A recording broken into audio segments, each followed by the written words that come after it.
Just checking mic works. Thumbs up, great. All right, hi everyone, I'm Lucas Christian. I'm a principal software engineer at Twilio. And yeah, thanks to Daniel for hosting me again. Like I said, I came over from San Francisco, so very long flight. But I'm happy to be here in Berlin. The weather is beautiful outside. That was at least very refreshing after I got off that plane. And yeah, so today I'm going to do a talk on the deep dive into Twilio's global voice network. So I know we've done the last few talks on very specific topics, whether that be denial of service, that was 2 years ago, or this last year we talked about stir shaken. This year I'm going to do just sort of an overview. I think we've done one of these back when we were presenting at the OpenSIPS conference, but we've never delivered one to this audience.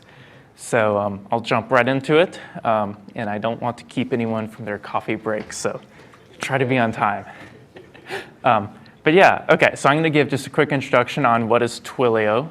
So Twilio is a CPaaS, or this is a bunch of letters, but Communications Platform as a Service. And I think that's a term that basically Gartner came up with to give us a category to fit into. We're not the only one in that category nowadays. But basically what all those letters mean is Twilio provides APIs for communications. And this allows you to connect your applications to voice. That's obviously what we're all here for. Also text messaging, email, and as well as we offer higher level kind of upstack services such as contact center applications and customer data analysis. And Twilio is not an out-of-the-box solution, but that's actually part of the power of Twilio. You can customize it completely to your needs. So unlike, say, a PBX in a box or a call center box type solution where you might be able to hire a systems integrator to add a few bits of functionality to meet your business's needs, Twilio, you can really get in there, get your hands dirty, write some code, and make it do exactly what you want. And you can start out with a pay-as-you-go pricing model.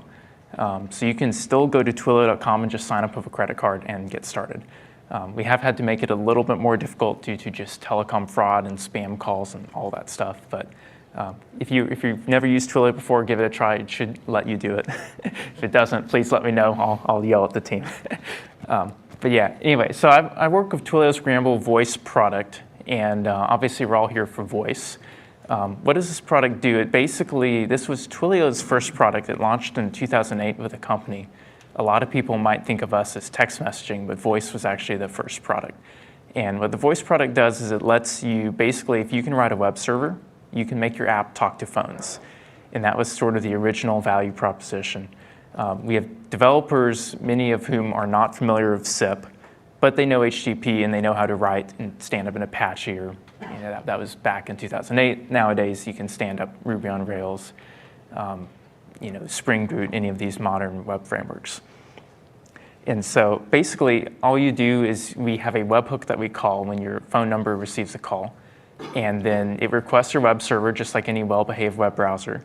And instead of returning something like HTML, you return a document called TWIML that basically describes what to do with the call. And that's really the power of the platform. It's super simple for people that know these web technologies. And it scales as well. So Twilio operates at cloud scale. We have 8 global regions, and we process over 30 billion calls annually nowadays. And we're deployed on AWS pretty much. We've been on AWS since day one. We have a microservices architecture that lets us really horizontally scale the stack. And I'll talk about this a lot more in the talk. We have something we call global low latency, which is what enables you to connect to us from anywhere in the world and get great call audio quality. So real quick, just to give you a visual example, I'm going to show a TWIML document. So this is for a simple application you could think of as maybe you call your local bank, and the call picks up and says, "Thank you for calling Owl Bank. Please enter your account number followed by the #." And you're going to type your number in on the phone keypad and get your current balance or something like that. And basically, you have this gather verb, which tells Twilio to wait for 1 or more digits to be pressed. And inside of it, there's a say verb, which tells Twilio to do text-to-speech with the text that's inside that tag. So just like that, you've built that application. The customer types in their account number. Once they enter it, we re-request your URL, and you can return a different document saying what to do next after that. So what did it take to make all of this happen? Well, I'll start with 2008 with our original architecture. And there's probably a logo on here that looks familiar to a lot of you in this audience, which is Asterisk, the open source PBX. And that is indeed how we got started. I'm sure that's how a lot of people in this room got started. And if you're familiar with Asterisk, you probably know you have a dial plan configuration where you describe what happens with the call. You may be a little less familiar with this interface called AGI, or the Asterisk Gateway Interface. And that's a TCP-based socket that basically lets you write an application and dynamically control the dial plan execution. So Twilio's sort of original idea was we're going to build an application we call HURL, or Handle URL. That was the original name. It lived on until just about a year ago when it was finally shut down. And it basically functions as a bridge between AGI and then HTTP that web developers widely know. Now, we've obviously grown a lot since then, and we've had to really refactor the stack to handle all these new features. So Twilio started out with maybe one or two sort of aggregators or wholesalers that provided our carrier connectivity. And that was the only way you could get calls out of Twilio. We started out with just PSTN. Nowadays, we have over 100 carriers, including all the major operators in the United States, as well as in some other countries around the world. And we have other connectivity modes. So you can bring your own SIP to Twilio. We have a lot of enterprise customers that already are invested in SIP PBXs and phones on everyone's desks. STOM phones, for example, Polycoms, all of those. You can connect them directly to Twilio with our SIP interface. And we also publish an SDK that you can plug into your web applications or your iOS and Android apps to add calling right into your app without having to figure out any of the details of building those yourselves. And then, like I said, as we've grown our global customer base, customers want lower latency. So all of these have sort of forced us to evolve the stack quite a bit. And today I'm going to be walking through some of those evolutions and sort of talking about the why and then what we've been able to do with them. So this architecture I'm showing you here was introduced around circa 2013.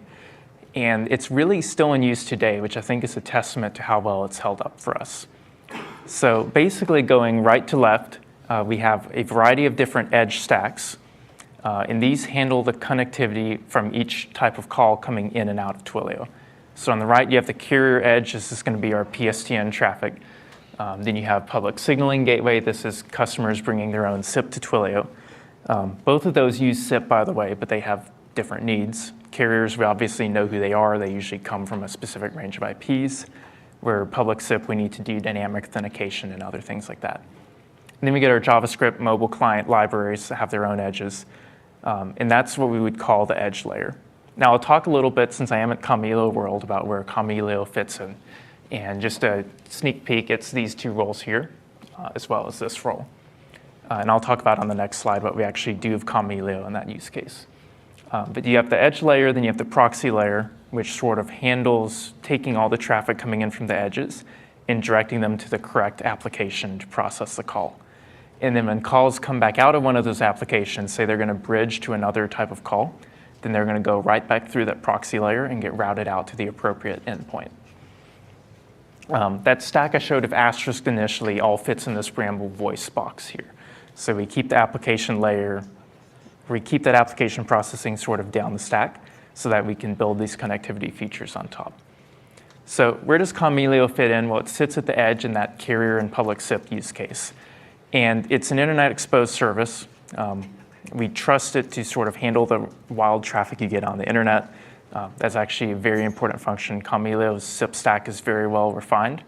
We don't find a lot of bugs in it. And it allows us to handle that UDP, TCP, TLS, and whatever protocols customers want to bring to us. It also does DNS lookups quite well. So there's a lot of adjacent protocols to the SIP protocol, such as, for example, doing NAPTR lookups and SRV lookups and some of those. And we rely on Kamailio to kind of handle all of those details and get them right. Now, as we work our way into this stack, we expose a very limited number of IP addresses at the edge. And the main reason for this is if you've ever worked with some various SIP devices that are out there on the market and tried to make them do DNS load balancing, you've probably not had a lot of luck. So DNS implementations are pretty hit or miss, especially across the carrier world, as well as sort of various SIP appliances. And so if we have an IP out there that's receiving signaling traffic, it's probably pinned we probably have customers or carriers that are pinned to that particular IP, and are going to keep sending traffic to there no matter what the DNS says. So we need those IPs to be available, to be scalable, and to really have as little downtime as possible. So Kamailio serves that role really well. And then we use the dispatcher module within Kamailio, sort of a minimal config, to route it to our next series of downstream services that do all of the Twilio application logic. So the dispatcher module, we have a service discovery system that was built in-house that allows Kamailio to be reconfigured whenever we add or remove downstream hosts. And then those downstream applications do all the processing. And the last function we do of Kamailio is we use it for traffic standardization. And that's basically just clean up incoming signaling, normalize headers, discard packets that are junk and obviously not SIP, whether that be like UDP keep alives or something more malicious, as well as do basic like firewall type policies like strip off headers, for example, that should not come into the stack. Another very important function on that public edge is we have customers connect to us behind NAT, especially if you have phones on people's desks, for example, connecting directly to Twilio. And so we rely on Kamailio's foreign NAT traversal functions to handle that use case. All right, so now I'll talk a little bit about when you get inside the stack, microservices. So microservices are a really key part to the Twilio stack because it allows us to horizontally scale individual components as traffic grows or shrinks. So if you look at a call coming in through our public signaling gateway on the right, perhaps the first thing we need to do to handle that call is find out how to authenticate it. Should we send a digest off challenge, for example? So we don't build all of that into the public signaling gateway. Instead, we have it reach out over HTTP to a downstream service that stores the SIP auth configuration. And then we have another service maintained by our identity team that provides accounts information, like is the customer's account suspended, are they valid, is the bill paid, so on and so forth. So we continue to work our way across the stack. Maybe we process a call in programmable voice. One of the things programmable voice needs to do is reach out to the customer to retrieve their webhook or their URL and retrieve that TWIML document. Tasks like that are actually quite a bit more complicated at our scale. For example, when we talk about global low latency later, we actually have a feature that lets the customer control which region of Amazon's cloud we use to connect to their web server. So all that gets handled in that webhook proxy service, which means that teams can quickly iterate on that and deliver new features. We ship to production hundreds to thousands of times a week, and that the fact we have all these individual services means we can deploy them all independently and continuously deliver improvements to customers all the time. When you get into proxy core, maybe we need to route the call to a carrier. So we have a service that handles carrier routing. And this involves a lot of algorithms we've developed over the years to, for example, select the lowest cost or the best carrier for the route. When the call goes out to the carrier, maybe we need to do stir-shaken signing if it's in the US. That was the subject of our talk last year. And that gets handled by an additional microservice. So all of these have the benefit that they allow us to really scale out. If we're getting a lot of carrier calls at the moment, we might need to scale up this service and this service, but maybe we don't need to scale up those services. And that allows our stack to be extra flexible. All right, so now I'll talk about latency. So availability is obviously important, being able to scale up the service. But this is telecom, so customers also care about low latency. If the audio latency is extremely high, then you're going to have a hard time having a conversation. You're going to be talking over the other person over and over again. It's just not a good experience. So what Twilio did when we launched the Edge architecture is we built out this system we call global low latency. And what that means essentially is we have particular regions all around the world, we have 8 of them in total, that have a carrier edge, public SIP edge, and a few other edge components. And this allows customers to enter the Twilio network close to their geographic location. So for this example, we have a customer maybe who is receiving a carrier call from a Japanese phone number, and they're going to go into our carrier edge in Japan. Now, some of the application services like preamble voice still only live in the US because those are our most complex services and involve a ton of hosts and roles to process. And so the signaling is going to actually go through Amazon's backbone using a dedicated pipe to the US. It's going to get processed, and it's going to take this pipe back out to the target, which let's just say is a SIP PBX in Singapore. Now, another clever thing we do with the global low latency architecture is we can actually bypass the media when we don't need it in the signaling path. So in this case, if the call audio is just flowing directly to that PBX with no additional features turned on, such as AI transcriptions or things like that, we would just send that directly over the backbone between Japan and Singapore and right out to that PBX. And again, that keeps the media latency as low as possible and also minimizes the signaling latency. Now, if the call does have to get processed in the US, maybe you're doing an IVR application, that does end up going over the backbone to US East.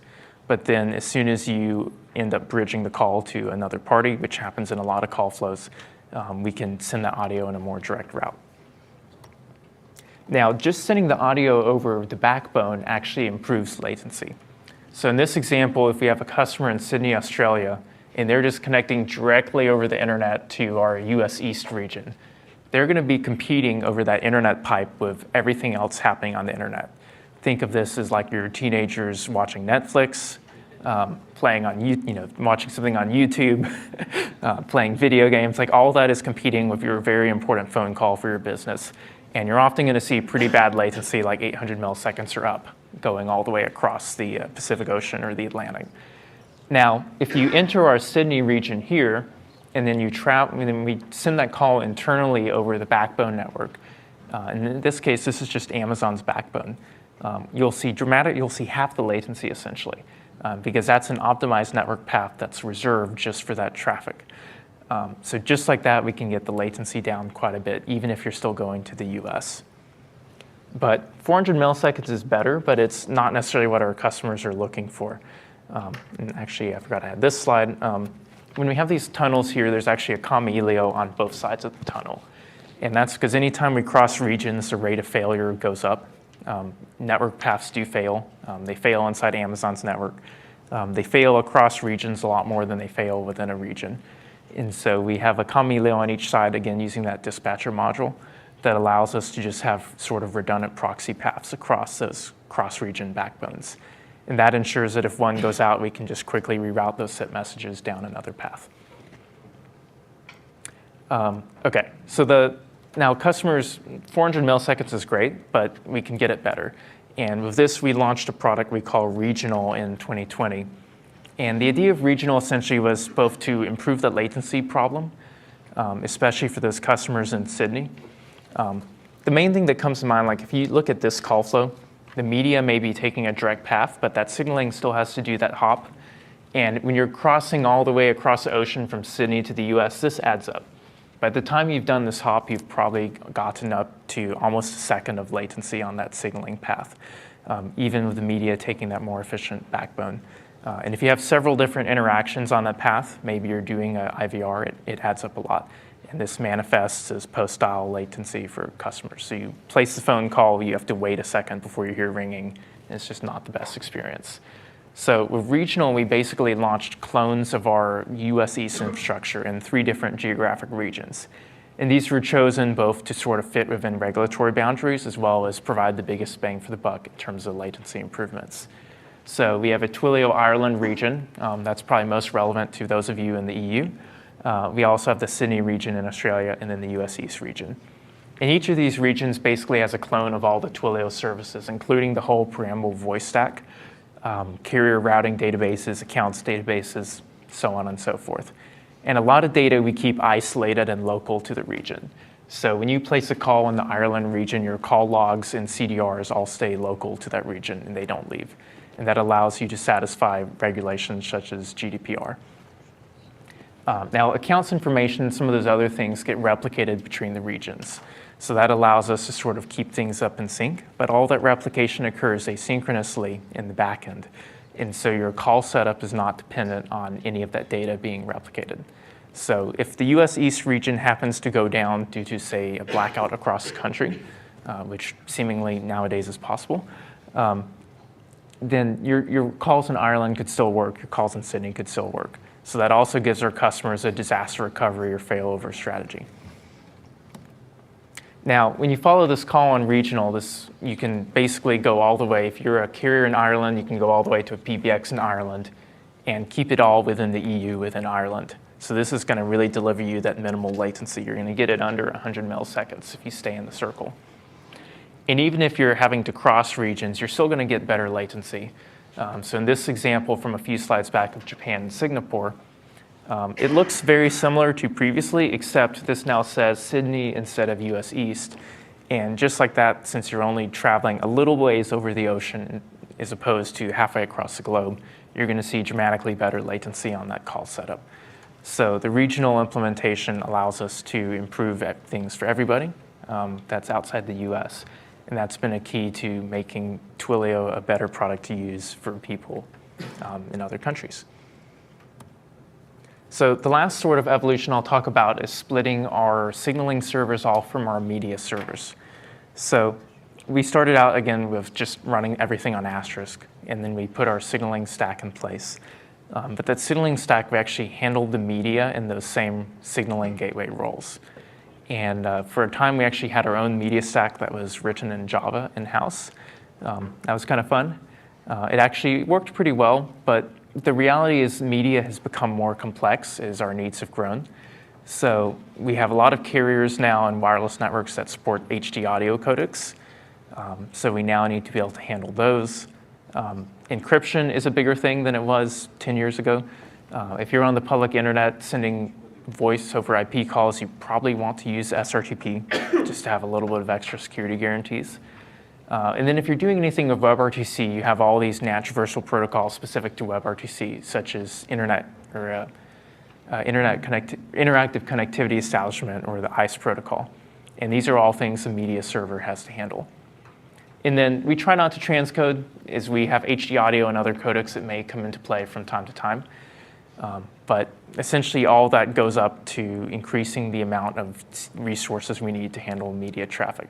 And if we couple those two types of traffic together, then that means your scaling of those signaling gateway roles is basically coupled to the lowest common denominator of signaling and media, which is almost always going to be media. It just takes more CPU cycles to process those RTP packets, even if your business logic on signaling may be a little bit more complex. So in the most recent form of our architecture, we have the media server split out as a separate service.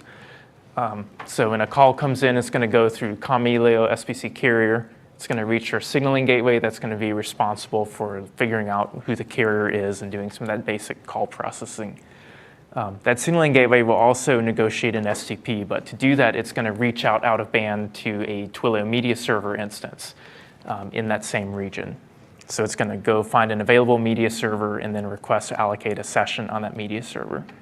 And this may sound kind of familiar if you've looked at Kamailio and used RTP proxy or RTP engine modules. It's a pretty similar idea.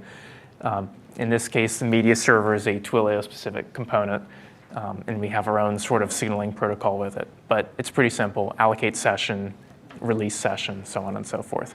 And that gives an STP back that we send back to the caller.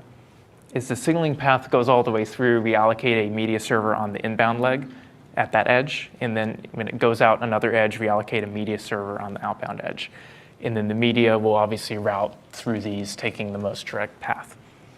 Now, if we need to do some kind of interactive application, such as maybe you want to insert smart transcriptions or some kind of AI application in there, or an IVR application, we basically reach out to these media servers and add an extra hop right in here, coordinated by this Bramble voice node.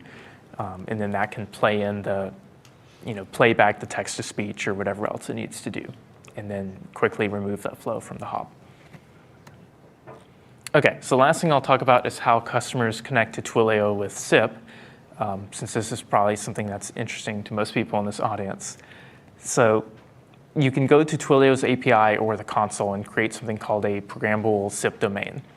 And when you create that SIP domain, you get your own personalized name, like lucas.sip.twilio.com, as well as sort of these regionalized prefixes where if you want to use a specific edge, you can say lucas.sip.dublin.twilio.com, which will always ensure that your traffic goes in the Ireland edge. We use wildcard DNS, so your personalized domain name uses the same IPs as everyone else's domain in that region. And then we rely on that signaling gateway when the traffic comes in to go figure out which customer is in the request URI by looking at the domain name. And then each domain you can configure in our API a set of IP ACLs if you want to do source IP authentication, or you can create a username password digest list, and we'll do a digest auth challenge to authenticate that. And you can also turn on TLS and SRTP. Now, one interesting detail I'll call out on TLS is that each of these individual domain names, the SIP RFCs don't allow you to use wildcards in a certificate. So they explicitly say you cannot do wildcards in your TLS cert, primary or the common name or the subject alternate name. So that creates a little bit of a challenge for our customers where we have these unique names. We're not really, Let's Encrypt has been out for a while, so we could potentially generate a unique certificate for every single customer. But we haven't really found a reliable way to load thousands of certificates into Kamailio and have it select them automatically, correctly based on the incoming call. It just doesn't work the same way it does maybe on a major web host with HTTP like today. So the solution we encourage most customers to do is they set their request URI to the lucas.sip.twilio.com, but then their outbound proxy, if they have that setting in their soft phone or PBX, they will set to a non-personalized version, like just sip.dublin.twilio.com. And then that exact name will be in the certificate. So as long as your SIP application validates the name using the outbound proxy, it'll work fine. It doesn't work if you use the SIPs protocol, for example, but it gets you most of the way. OK, so last thing I'll just touch on is a few other ways customers connect to Twilio. We have our JavaScript client that lets you embed calling into your web application. And this uses WebRTC for the media stack. The signaling is a proprietary JSON protocol over WebSocket. I want to say sip.js wasn't quite as reliable, or I'm not sure it existed at the time we built this SDK. We have a mobile SDK that lets you do iOS and Android calling. This does use SIP over TLS, but if you've tried to do anything in iOS and Android, you probably know they don't let you keep a socket open to keep a registration alive. So we have to do a proprietary implementation of push notifications to basically use those native platform push notification APIs to get the call back to you. And that wakes up our application, and it connects to SIP after that. The last one, I heard a name check of WhatsApp and over the top earlier. So Twilio's had an API for WhatsApp messaging for quite a while. For this one, I'll just say shh, but you should tune into our Signal 2025, which is happening this week in San Francisco. Just look out for some announcements there. You should see something interesting related to voice coming out on that one. And the last external interface I'll talk about is media streams, which is actually a really neat thing we've been able to launch after we split those media servers out. And that lets you fork real-time call audio off from your application and send it out over a WebSocket to another application. So maybe you want to plug your call audio into some kind of external transcriptions API or some kind of AI application. This lets you get the audio broken out so that you can go analyze it while the call is going on. And if you're a big enterprise that uses SIPREC, we support that too. OK, so hopefully that gives you sort of an overview of what we do here at Twilio. Feel free to hit me up in the hallway if you have any other questions. And if we have time for Q&A, I'll open it up, but I don't want to keep you for the coffee break. One question, Henning, it's first there, so then it's the coffee break. So. Yes, thank you for the talk. Just one remark about the wildcard DNS topic. Microsoft just ignores it, so maybe you can also ignore it. I don't know. You're certainly large enough as well. Question, how many Kamailio servers do you have roughly, or services? How many total Kamailio hosts? So we have 8 regions. Every region is going to run at least 6. In some regions, we have up to 12. That's for a single edge, and in every region we have 3 edges. So let me do the math there, but it's going to be hundreds. Yeah. And in terms of like hosts overall, we're running tens, hundreds of thousands, maybe millions of EC2 hosts at this point. OK. Thank you. Thank you. So not to keep people from the coffee. Yeah.